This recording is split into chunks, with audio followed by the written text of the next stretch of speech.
नफरत की दुकान देशभक्ति की आड़ में अब खेल से लेकर धर्म तक फैल रही है। देश के मुसलमानों से लेकर ऑस्ट्रेलियाई खिलाड़ियों के परिवार वालों तक हर कोई अब इस नफरत का शिकार होता दिख रहा है। बात उस सिस्टमैटिक तौर पर फैलाए जा रहे नफरत की जिसके कारण भारत का डंका अब विदेश में भी बज रहा है। 19 नवंबर 2023 दिन था रविवार। भारत बनाम ऑस्ट्रेलिया के बीच अहमदाबाद के नरेंद्र मोदी स्टेडियम में विश्व कप का विजेता तय करने के लिए फाइनल मुकाबला खेला गया। ऑस्ट्रेलिया ने बेहतरीन परफॉर्म कर मैच और विश्व कप दोनों अपने नाम किया। भारत की हार ने जहां देश को निराश किया तो वहीं देशभक्ति के आड़ में देश के तमाम नफरती चिंटुओं ने ऑस्ट्रेलियाई खिलाड़ी ग्लेन मैक्सवेल की पत्नी विनी रमन के इंस्टाग्राम पोस्ट पर जाकर भद्दे भद्दे कमेंट्स लिखे। हालात इतने बिगड़ गए कि विनी रमन को खुद इंस्टाग्राम पर आकर कहना पड़ा कि मुझे विश्वास नहीं हो रहा है कि मुझे यह आपको समझाना पड़ रहा है कि आप भारतीय रहते हुए भी उस देश का समर्थन कर सकते हैं जहां आपका जन्म हुआ, जहां आप पले बड़े और जिस टीम के लिए आपके पति और आपके बच्चों के पिता खेलते हैं। आप शांत रहिए और अपना गुस्सा दुनिया के तमाम महत्वपूर्ण विषयों पर लगाएं। विनी रमन अकेली नहीं थी। डेविड वार्नर जब बाउंड्री के पास फील्डिंग कर रहे थे तब दर्शकों ने जय श्री राम के नारे लगाने शुरू कर दिए।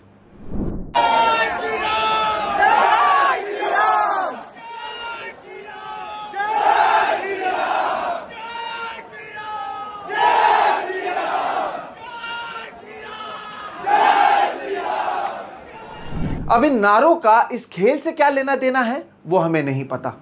ऑस्ट्रेलियाई खिलाड़ी ट्रेविस हेड के फाइनल मुकाबले में 137 रन बनाने के बाद उनकी पत्नी जेसिका के भी सोशल मीडिया पेज पर भद्दे कमेंट्स लिखे गए। जिस देश ने दुनिया को गांधी दिया, जहां पर अहिंसा और प्यार की बात होती है, उस देश में हम इतने नफरती क्यों हो गए हैं। नमस्कार, मेरा नाम है सोहित मिश्रा और आज के इस वीडियो में चर्चा देश में बढ़ रहे नफरत और नफरत को फैलाने और प्रोत्साहन देने वाले नेताओं और पार्टियों के बारे में। राहत इंदौरी का एक शेर तो आप सभी ने सुना ही होगा कि लगेगी आग तो आएंगे कई घर जद में, यहां पर केवल हमारा मकान थोड़ी है। ये शेर उन नेताओं के लिए भी सही साबित हुई जो अब तक दूसरों के घरों में नफरती आग फैला रहे थे, ये सोचकर कि इसका असर उन पर कभी नहीं पड़ेगा। भारत जब वर्ल्ड कप फाइनल में हार गया तो फिर सोशल मीडिया पर पनौती नामक हैशटैग को ट्रेंड करवाया गया। हैशटैग पनौती। दिन रात तिरंगा लगाकर देशभक्ति की बात करने वाले और मोदी मोदी करने वाले लोगों ने इसी सोशल मीडिया के जरिए प्रधानमंत्री मोदी को एक तरीके से विश्व कप के फाइनल में भारत की हार की एक वजह मानी और पनौती नामक हैशटैग को ट्रेंड करवाया। हालात ऐसे हो गए कि कांग्रेस नेता राहुल गांधी ने भी इसका जिक्र किया। इस एक उदाहरण से कम अब बीजेपी के नेताओं को समझ जाना चाहिए कि जिस नफरत को वो अब तक समाज में अलग अलग तरीके से धर्म के नाम पर फैला रहे थे, वो मुड़कर उन्हें भी खत्म कर देगा। जिस तरह से मैंने पहले भी कहा कि हम इतने नफरती क्यों हो गए हैं। दोस्तों, आप सोचिए, हम दुनिया को अहिंसा सिखाने की बात करते हैं और अब हम ऐसे मोड़ पर आ गए हैं जहां हमारी नफरत को लेकर चर्चा दुनिया भर में हो रही है।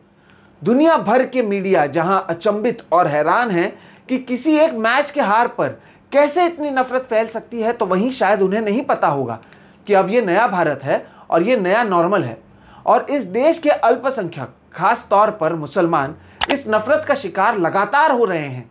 इसलिए अब जब नफरत पर चर्चा हो रही है तो फिर चर्चा उस नए नॉर्मल को लेकर भी की जानी चाहिए। दोस्तों, एक वेबसाइट है hindutvawatch.org। ये वेबसाइट देश में बढ़ रहे नफरत, अल्पसंख्यक समाज को बनाए जा रहे टारगेट पर रिपोर्ट करते हैं। अगर आप उनके रिपोर्ट को पढ़ेंगे तो आपको समझ आएगा कि केवल साल 2023 के पहले 6 महीने में, यानी जनवरी से लेकर जून के अंत तक, इस देश में कुल 255 ऐसी सभाएं हुई जहां पर मुसलमानों के खिलाफ नफरत उगला गया।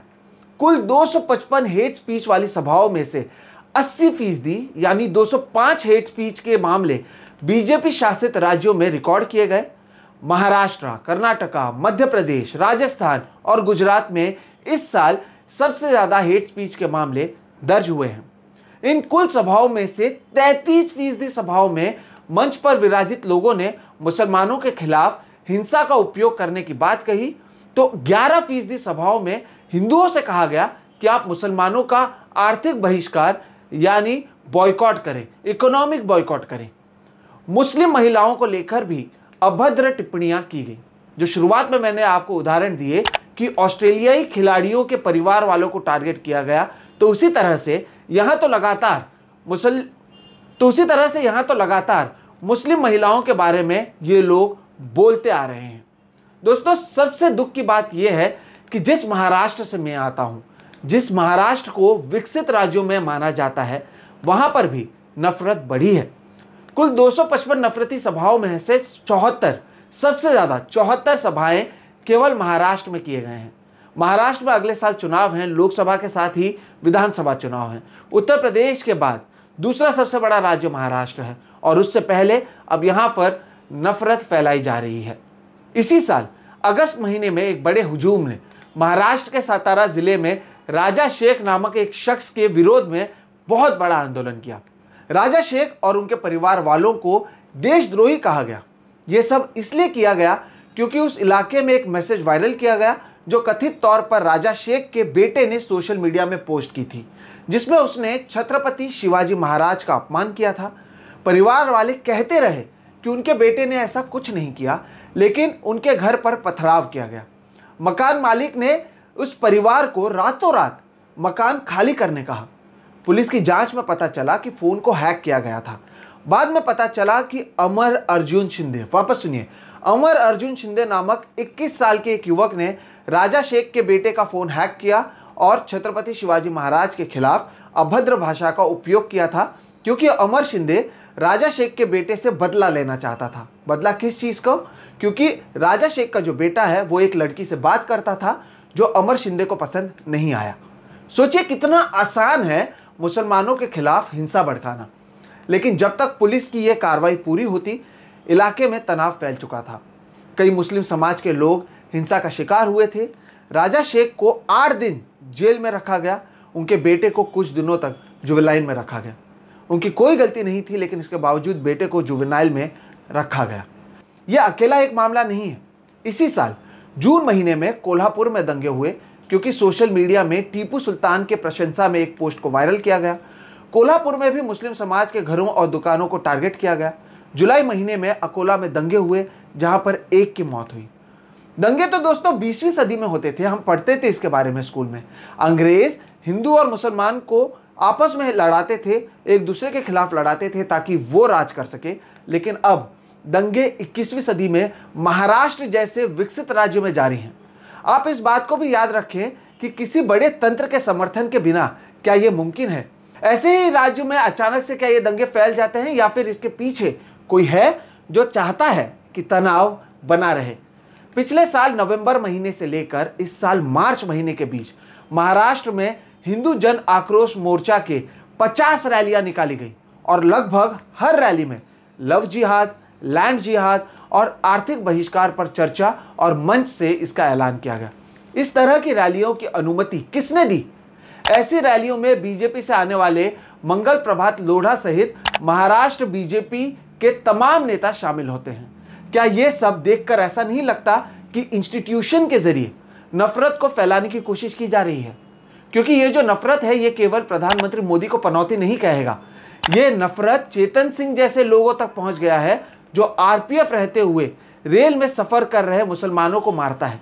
इसलिए नफरत फैलाने वालों को अभी से समझ जाना चाहिए कि ये जो नफरत वो फैला चुके हैं और जो फैला रहे हैं उसका सिर्फ और सिर्फ बुरा अंजाम होता है।